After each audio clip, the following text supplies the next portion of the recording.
Being autistic feels like you're experiencing spiritual warfare all the time, especially when you're in social settings.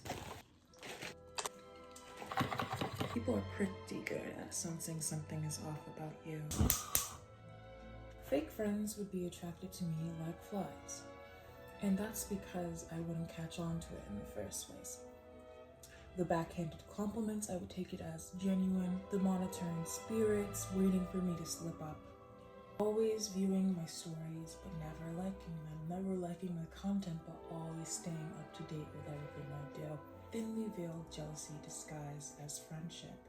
But because I struggle with social cues, it used to take me a while to catch on. My pattern recognition would always catch on before I would. So now I just listen to how my body feels. I'm doing a horrible job. I always have so much trouble flipping pancakes. I blame my autism. It's gonna be scrambled today. Lately, my cutoff game has been very strong. I would have to cut off people before I completely even understand why. And then I would look back on why I did so and realize, oh, I always had to initiate every single time we hung out. Oh, they never really invited me to their parties or their events. Or they invited me last minute. In the moment, I would never really catch on to it. But in hindsight, I would always be like, oh, that's why my body felt so awful when I hung out around them. Weirdly enough, being autistic also attracts a lot of jealous people. And I don't know if it has to do with the fact that autism gives you a sense of whimsy and maybe like childlike wonder or something. I genuinely do not know. Wait, I just made some bullshit. In college, I would always sense that groups of people didn't like me, but they would never tell me. Or I would always sense that someone has beef with me, but they would never tell me. Whole groups of people would just side-eye me, and they would never communicate their problem with me. I'm someone who is very good at fixing her behavior. If someone tells me, hey, what you said really bothered me, I am very genuine and I'm very sensitive. And when I hurt other people, I take it to heart. I take it very seriously. I love people and I care about their opinions. Unfortunately, I don't have the I don't care about your opinion autism. College specifically, I would consistently keep making friends and losing them pretty quickly. Well, they wouldn't tell me explicitly that they didn't want to talk to me or they didn't want to be my friend. For some strange reason, some strange, mysterious reason, they would never let me hang out with their friends.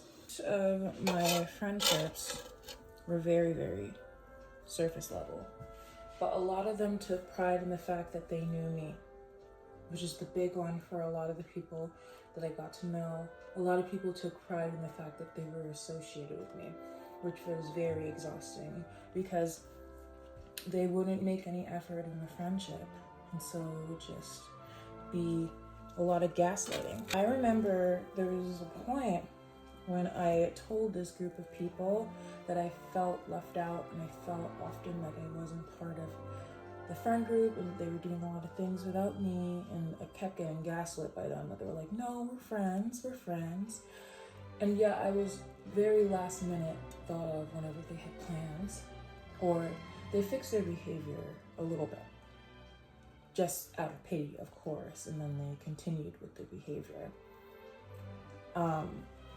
And it sucked. I didn't even bring up my problems with them because then it always felt like, oh, here she goes again, you know? I don't think they knew exactly what they were doing either. I don't know, it was really bizarre. A lot of people will also act like really appalled by how much freedom you have.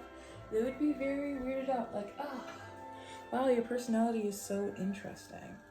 A lot of people get jealous, like, I don't know, it's like I personality mog them or something. It's so weird. It's so weird. Like, you can have whimsy too. I don't understand why people don't act like they don't have free will either.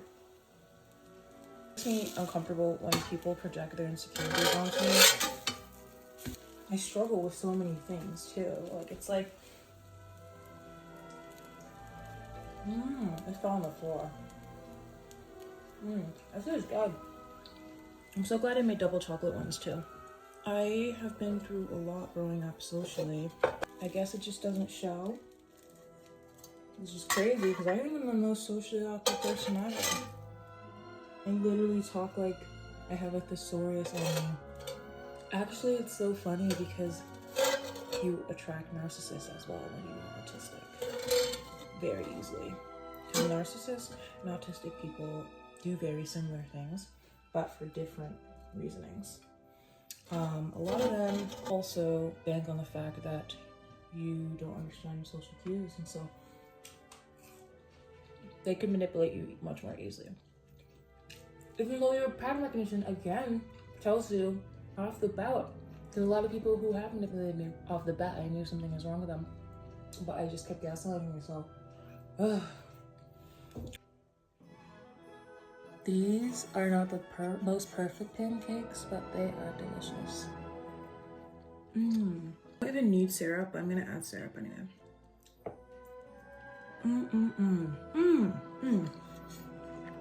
Oh my gosh.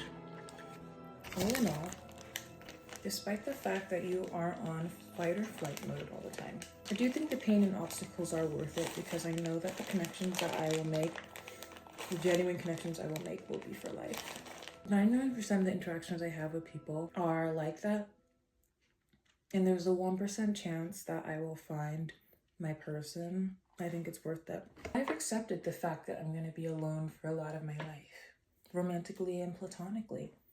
And that's just the price you have to pay. And plus, it helps me regulate anyway when I'm alone. So it's really a win-win situation.